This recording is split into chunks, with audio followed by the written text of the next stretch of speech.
दोस्तों, दुबई से मज़दूरों के लिए काफ़ी अच्छी गुड न्यूज़ निकल के आ रही है और काफ़ी खुशखबरी है। तो दोस्तों, आप लोगों से रिक्वेस्ट है कि इस खुशखबरी को जानने के लिए आपसे रिक्वेस्ट है कि वीडियो को आप लोग शुरू से लेकर अंत तक ज़रूर देखें, क्योंकि इस खुशखबरी में आप लोगों को काफ़ी कुछ जानकारी मिलने वाली है और कुछ बड़ी इम्पोर्टेंट खबरें हैं जो भारत से निकल के आ रही हैं। तो हम दोनों खबरों को आप लोगों के बीच शेयर करेंगे।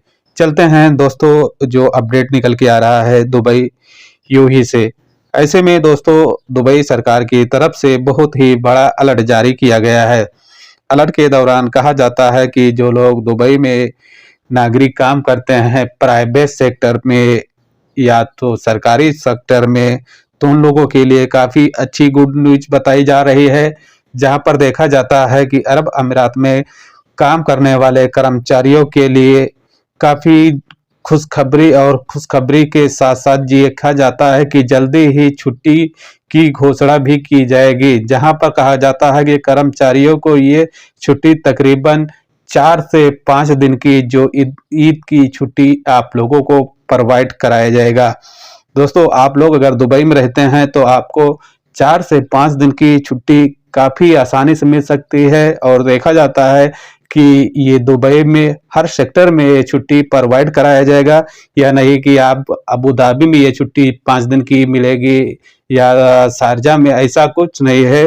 पूरे सेक्टरों में ये छुट्टी जो है हर वर्करों को प्रोवाइड कराया जाएगा। जहां पर कहा गया है कि हॉलिडे की जानकारी दी जा रही है कि इस बात की जानकारी मिली है कि हर स्थानों पर ईद की छुट्टी का कामगारों की छुट्टी तकरीबन 5 दिन की प्रोवाइड कराया जाएगा। जहां पर उस 5 दिन में अगर किसी कंपनी में अगर इमरजेंसी काम पड़ता है और वो वर्कर काम करने के लिए अगर जाना चाहता है तो जा सकता है और उसको ओवर टाइम के तौर पर वो काम करना होगा। अगर किसी कंपनी अगर किसी वर्कर के ऊपर जबरदस्ती करती है कि तुमको ये काम करना होगा, तो ऐसे में वो वर्कर काम नहीं कर सकता। अगर वर्कर शिकायत कर देगा तो कंपनी के ऊपर काफ़ी बड़ी मुश्किलें आ सकती हैं। तो दोस्तों, काफ़ी अच्छी गुड न्यूज़ है कि जो लोग दुबई में काम करते हैं, मज़दूर हैं, तो उन लोगों को तकरीबन 4 से 5 दिन की छुट्टी आसानी से मिल सकती है। और कुछ बड़ी इम्पोर्टेंट खबर हैं जो भारत से निकल के आ रही हैं कि जैसे कि देखा जाता है कि जो लखनऊ चौधरी चरण सिंह इंटरनेशनल एयरपोर्ट है, वहाँ पर देखा जाता है कि तकरीबन जो दिन की समय की फ़्लाइट हैं, वो फ़्लाइट कैंसिल रहती हैं और कैंसिल के द्वारा देखा जाता है कि काफ़ी लोग यात्रा करते हैं और यात्रा करने के दौरान उनको काफ़ी बड़ी परेशानी का सामना भी करना पड़ता है।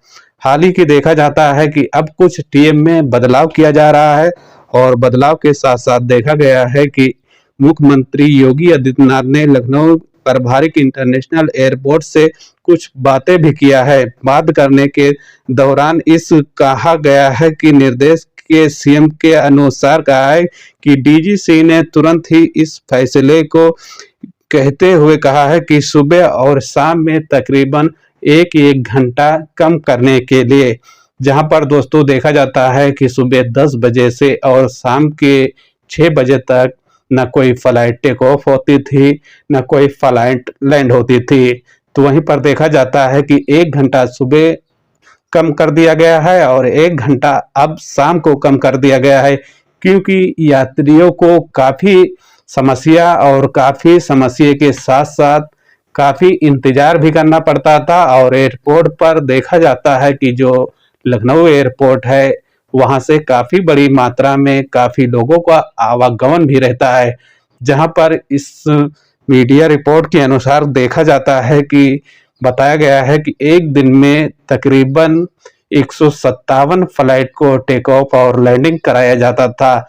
लेकिन वहीं पर देखा गया है कि अब टोटल 22 ही फ्लाइट को टेक ऑफ और लैंडिंग कराया जाता है। तो ऐसे में आप जान सकते हैं कि काफ़ी नुकसान भी हो रहा है और नुकसान के साथ-साथ जो यात्री यात्रा कर रहे हैं, तो उन यात्रियों को काफ़ी परेशानी का सामना भी करना पड़ रहा है।